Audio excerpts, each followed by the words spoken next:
Bonjour les amis et bienvenue dans cette nouvelle vidéo de Histoire de maillot. Donc la semaine passée, je vous avais montré le dos de ce maillot avec quand même un petit indice Dynamo écrit dans le col blanc. Alors c'était écrit en cyrillique, je suis d'accord, et donc il fallait trouver le maillot du FK Dynamo Moscou, maillot domicile 2016-2017. Alors un petit historique du Dynamo Moscou. Club fondé en 1923, palmarès, un titre de D2 russe, une Coupe de Russie, 11 fois champion du RSS, 6 Coupes du RSS et une Supercoupe du RSS. Alors, durant la saison 2016-2017, le club était redescendu en D2 et gagne la D2 avec 87 points avec seulement 3 défaites. Alors, en Coupe de Russie, le club débute sa campagne au 4e tour avec une victoire 1-3 au Baltika Kaliningrad. 5e tour, victoire contre le FK Rostov 4-0. Et en 8e de finale, une défaite contre le FK Tosno. Alors, compenser les fans du maillot domicile 2016-2017. Alors, c'est pas facile de trouver des avis de fans, mais certaines tendances ressortent. Alors, ce qui plaisait, sobriété et classique. Le maillot 2016 et 2017 est décrit comme sobre, simple, en bleu avec un col blanc et des logos blancs, ce qui correspond à l'identité traditionnelle du club. Dans l'article de présentation du maillot, l'équipementier Nike a opté pour un template minimaliste sans éléments décoratifs excessifs, un style qui semble vouloir revenir à l'essentiel. Sur le site d'archives des maillots, ce maillot obtient une note de 4,09 sur 5 sur 22 votes, ce qui indique qu'un nombre non négligeable de fans l'ont noté et le trouvent plutôt réussi. Ainsi, pour de nombreux amateurs, le côté sobre et traditionnel du maillot est un avantage. Il ne cherche pas à révolutionner le style, mais à respecter l'identité visuelle du club. Alors, ce qui a posé problème ou divisé un manque d'originalité. Comme le template est réutilisé, ce n'est pas un design exclusif. Certains puristes peuvent regretter l'absence d'éléments distinctifs ou modernes. L'article de 2016 le mentionne d'ailleurs comme un choix sobre, ce qui peut paraître fade selon les goûts. Dans un comparatif des maillots 2016-2017 de la Ligue russe, certains autres maillots sont critiqués comme étant peu inspirés. Et l'auteur suggère que certains maillots classiques, comme celui du Dynamo, auraient un avantage. Cela implique qu'il y avait un débat entre minimalisme classique contre design audacieux, et que tous les fans n'étaient pas forcément enthousiasmés. En résumé, le maillot est apprécié pour son classicisme et sa sobriété, mais ceux qui préfèrent un design plus moderne ou original risquent de le trouver trop simple. Alors, donc généralement, un bon score qui suggère qu'au moins parmi les fans collecteurs, l'opinion est globalement positive. Dans le cadre global des maillots russes, le Dynamo est souvent cité comme un exemple de sobriété correcte, ce qui semble plaire davantage que les maillots expérimentaux. Alors, je n'ai pas beaucoup trouvé de témoignages sur les maillots. Sur Reddit, par exemple, il existe des discussions autour du maillot, mais pour un autre club, ou bien autour de la difficulté à un maillot vintage. La rareté de ces échanges suggère que pour beaucoup de supporters, ce maillot n'a peut-être pas suscité une forte émotion, ni positive, ni négative, ce qui pourrait indiquer qu'il était vu comme un maillot correct sans plus. Alors personnellement, moi je l'ai acheté parce que je voulais faire un peu l'intégrale de tous les maillots de Moscou. Je vous avais déjà montré un maillot du CSK. Donc là, c'était le deuxième, le maillot du Dynamo. En conclusion, je dirais qu'en l'absence d'un design trop audacieux, le maillot 2016-2017 du Dynamo Moscou a su satisfaire les attentes d'une partie des supporters. Ceux qui valorisent l'identité traditionnelle, la sobriété et la portabilité. Mais comme il n'a pas vraiment divisé ou marqué les esprits, il n'a pas non plus généré un grand engouement ou des débats passionnés. En cela, c'est un beau maillot classique, apprécié modérément, mais de façon stable. Alors, on va s'intéresser maintenant à 10 matchs du Dynamo Moscou. Alors, personnellement, il faut dire aussi que la Ligue russe n'est pas facile à voir.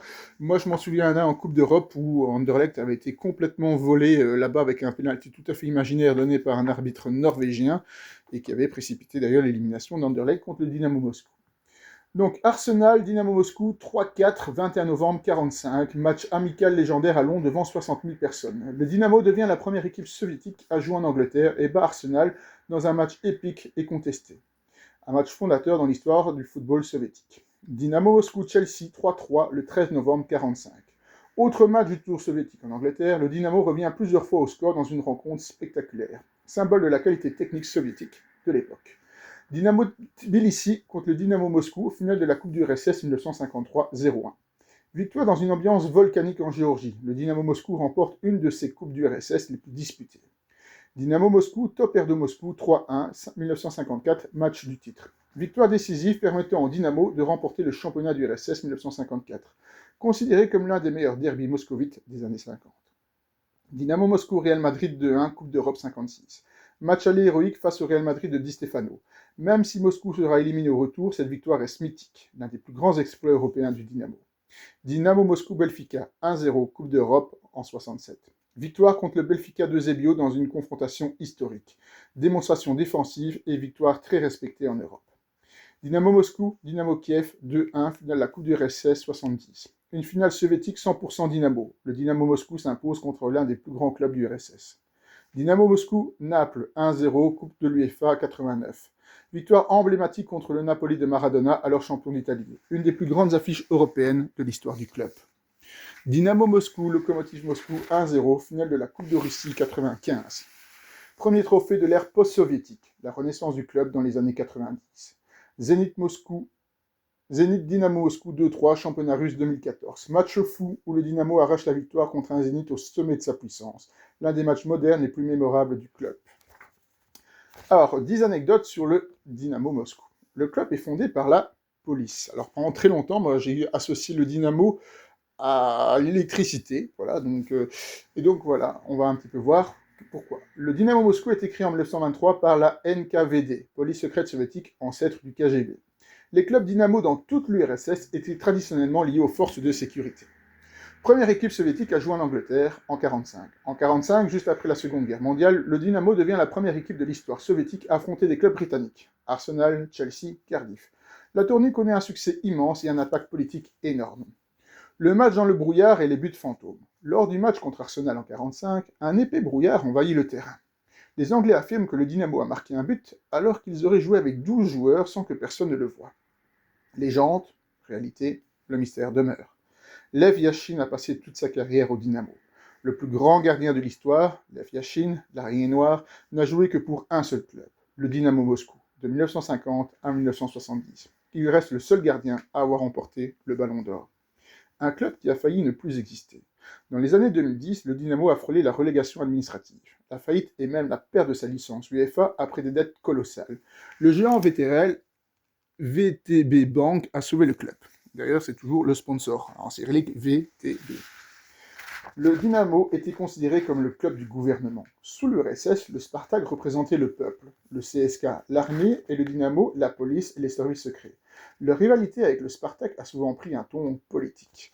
Voilà, le Torpedo, on n'en parle pas trop par contre. L'ancien stade du Dynamo avait une piste pour les records d'athlétisme. L'ancien stade Dynamo, détruit en 2011, accueille aussi des compétitions internationales d'athlétisme. On y a vu plusieurs records soviétiques et internationaux.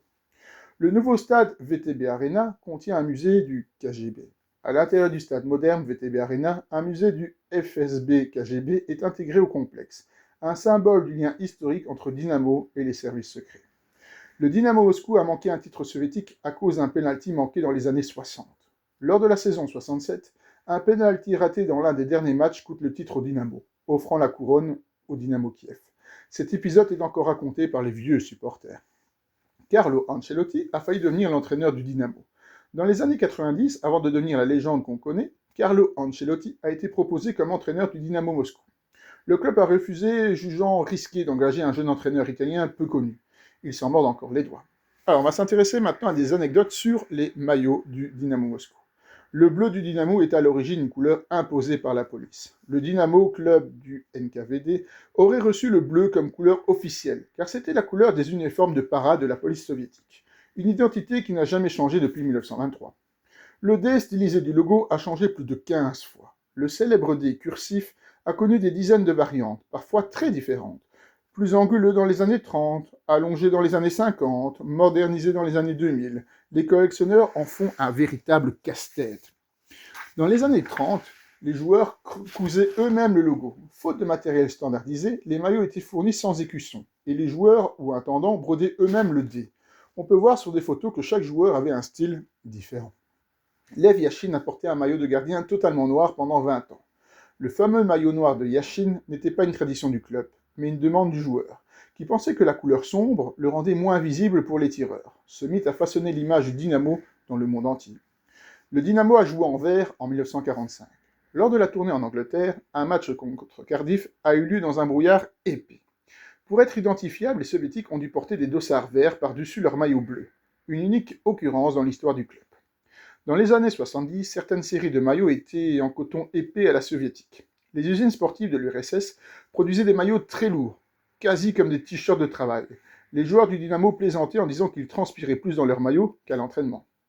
Le premier club russe a adopté le logo du sponsor, années 90. Le Dynamo a été l'un des tout premiers clubs de Russie à afficher un sponsor commercial sur ses maillots après la chute de l'URSS.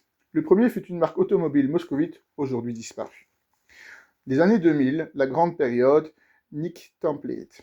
De 2009 à 2016, Nike a fourni au Dynamo une série de maillots que partageaient une dizaine d'autres clubs dans le monde. Les fans appelaient ces maillots les copier-coller Nike. Le maillot 2012-2013 était si serré que des joueurs se plaignaient de respirer difficilement. Nike avait introduit un tissu compression très étroit. Plusieurs joueurs ont demandé à l'intendance de les agrandir artificiellement en tirant les fibres ou en humidifiant les tissus avant l'échauffement. Le maillot édition Lev Yashin de 2019 est devenu culte en 24 heures. En 2019, le Dynamo a sorti un maillot noir en hommage aux 90 ans de Yashin. La série limitée s'est vendue en une seule journée, et certains exemplaires sont ensuite montés à plus de 500 € sur les sites de collectionneurs. Alors on va s'intéresser maintenant à 10 anecdotes sur le fameux logo du Dynamo Moscou. Le fameux D n'est pas une lettre latine, mais une cursive russe post-impériale. Le logo représente la lettre D pour Dynamo, écrite en cursive russe d'avant la Révolution. Les supporters étrangers pensent souvent que c'est un D stylisé, mais c'est une écriture d'élèves russes du début du XXe siècle. Il existerait plus de 25 versions officielles du logo depuis 1923. Entre les variations de courbe, de boucle et de proportion, on recense plus de 25 versions différentes du monogramme D. Aucun autre grand club russe n'a autant de variantes historiques. Le tout premier logo ne contenait pas de D, mais un bouclier bleu foncé. Dans les années 20, le Dynamo utilisait un écusson bleu sombre, avec des symboles de l'organisation sportive sans lettres visibles. Le monogramme apparaît seulement plusieurs années après la création du club. Le logo du Dynamo Moscou a servi de base à celui de tous les clubs Dynamo du RSS. Dynamo Kiev, Tbilissi, Minsk, Bucarest, Sofia, Zagreb.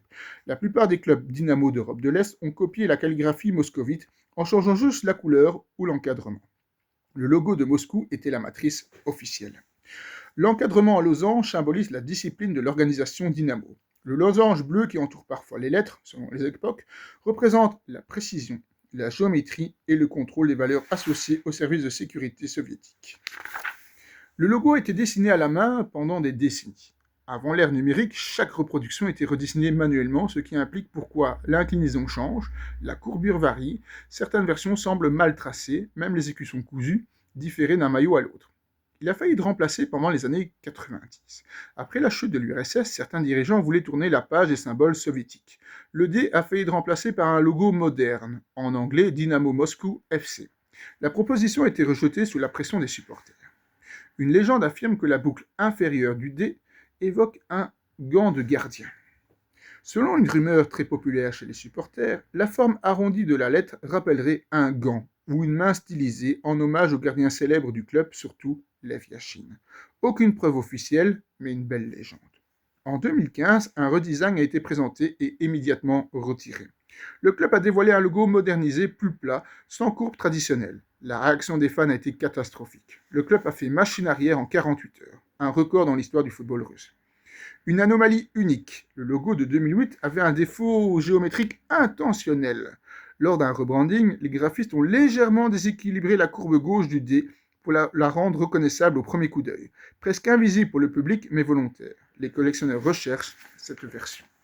Voilà, tout ce qu'on pouvait dire sur ce maillot et même l'histoire en fait du Dynamo Moscou. Voilà, la semaine prochaine, je vous présenterai un nouveau maillot dont voici le dos, donc rouge, blanc et noir, aucun symbole derrière. Si vous avez une idée, n'hésitez pas à proposer. Voilà, à la semaine prochaine pour de nouvelles histoires de maillots. La vidéo sera postée le 18 décembre.